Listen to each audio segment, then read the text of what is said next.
and otherwise interacted under the watchful eyes of guards in an overhead glass booth. According to Torrance, it was at one of these tables that my client had confessed to killing the two West Side boys. The prosecution went out of its way to make Torrance presentable and believable to the jury, which had only 3 black members. He was given a shave, his hair was taken out of cornrows and trimmed short, and he was dressed in a pale blue suit with no tie when he arrived in court on the 4th day of Woodson's trial. In direct testimony elicited by Jerry Vincent, the prosecutor, Torrance described the conversation he allegedly had with Woodson one morning at one of the picnic tables. Woodson not only confessed to the killings, he said, but furnished Torrance with many of the telling details of the murders. The point made clear to the jury was that these were details that only the true killer would know. During the testimony, Vincent kept Torrance on a tight leash with long questions designed to elicit short answers. The questions were overloaded to the point of being leading, but I didn't bother objecting, even when Judge Compagnoni looked at me with raised eyebrows, practically begging me to jump in. But I didn't object, because I wanted the counterpoint. I wanted the jury to see what the prosecution was doing. When it was my turn, I was going to let Torrance run with his answers, while I hung back and waited for the blade. Vincent finished his direct at 11 a.m., and the judge asked me if I wanted to take an early lunch before I began my cross. I told him no, I didn't need or want a break.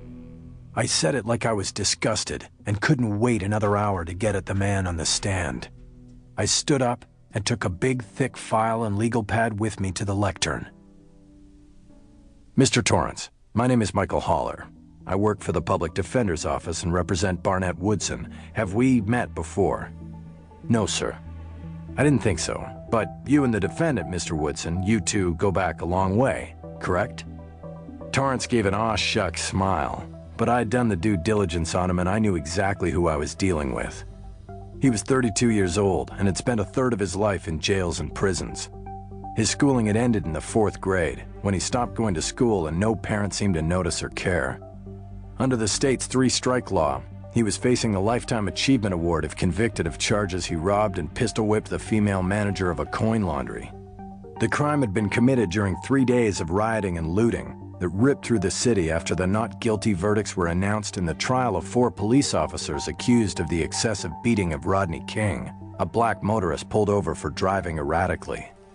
In short, Torrance had good reason to help the state take down Barnett Woodson. Well, we go back a few months is all, Torrance said, to high power. Did you say higher power? I asked, playing dumb. Are you talking about a church or some sort of religious connection? No, high power module in county. So you're talking about jail, correct? That's right. So you're telling me that you didn't know Barnett Woodson before that? I asked the question with surprise in my voice. No, sir. We met for the first time in the jail. I made a note on the legal pad, as if this were an important concession. So then let's do the math, Mr. Torrance. Barnett Woodson was transferred into the high-power module where you were already residing on the 5th of September earlier this year. Do you remember that? Yeah, I remember him coming in, yeah. And why were you there in high power? Vincent stood and objected, saying I was covering ground he had already trod in direct testimony. I argued that I was looking for a fuller explanation of Torrance's incarceration, and Judge Compagnoni allowed me the leeway. He told Torrance to answer the question. Like I said, I got a count of assault and one of robbery. And these alleged crimes took place during the riots, is that correct? With the anti-police climate permeating the city's minority communities since even before the riots, I had fought during jury selection to get as many blacks and browns on the panel as I could. But here was a chance to work on the 5 white jurors the prosecution had been able to get by me. I wanted them to know that the man the prosecution was hanging so much of its case on was one of those responsible for the images they saw on their television sets back in May.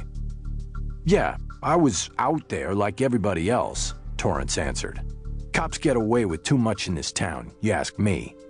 I nodded like I agreed. And your response to the injustice of the verdicts in the Rodney King beating case was to go out and rob a 62-year-old woman and knock her unconscious with a steel trash can. Is that correct, sir? Torrance looked over at the prosecution table and then passed Vincent to his own lawyer, sitting in the first row of the gallery.